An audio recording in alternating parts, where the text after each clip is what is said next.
My name's Phil Wilayto, and I'm editor of the Richmond Defender newspaper in Richmond, Virginia, and author of the book We Won't Go Back, which is an eyewitness account of the Pittston Coal Strike in '89 in Southwest Virginia.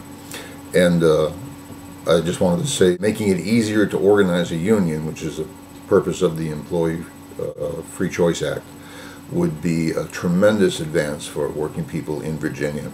We've got one of the lowest unionization rates in the entire country. I think we're the third or fourth lowest. And it's one of only 2 states where local and state governments are expressly forbidden to negotiate with a union representing public workers. So we're pretty far down the ladder on all of those scores. And when I was a shop student in Norfolk, I was involved in supporting the organizing drive for the United Steelworkers organizing campaign at Newport News Shipyard. Now, if the present law was in place, the workers who wanted to organize a union would go around and ask their fellow and sister workers to sign a card. And when they got 50% plus one, the company, Newport News Shipyard, would have said, okay, you have a union.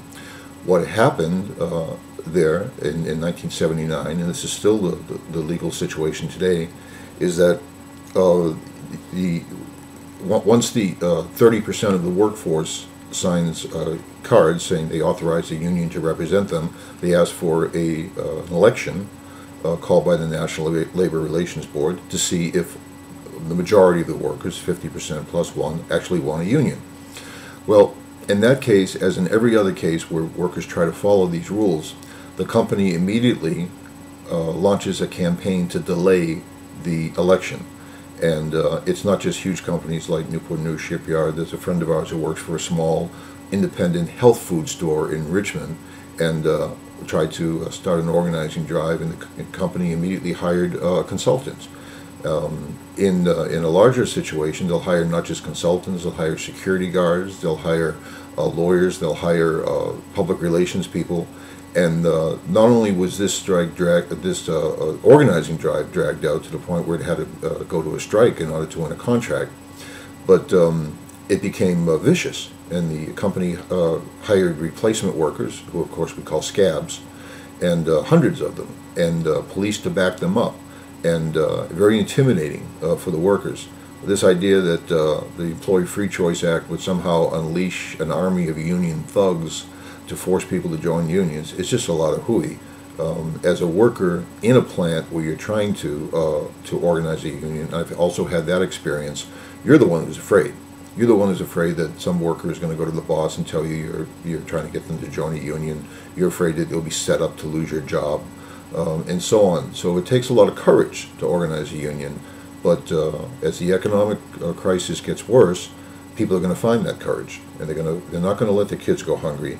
And if they know that a union is something that not only can give them better wages and benefits, but job security and dignity on the job, I think they're going to turn to unions in large numbers, which is why the corporations are fighting this so hard.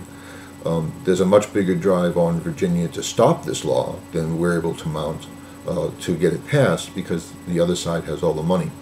So the main thing I would say is that if more than half the workers in a workplace want a union, simple common sense and the sense of justice would tell you that they should have the right to have a union. In Virginia, unfortunately, we are a so-called right-to-work state, which means that even if you have a union in your company, you don't have to join. You don't have to pay dues. You get all the benefits. I hate to raise that as a reason to support this law, but the fact of the matter is there isn't a single worker who would lose anything from this law passing. That's very, very important, particularly in a state like Virginia where workers are not always respected. You know, the idea is if you're not a business person, there's something wrong with you. And but we're the ones that make the economy run.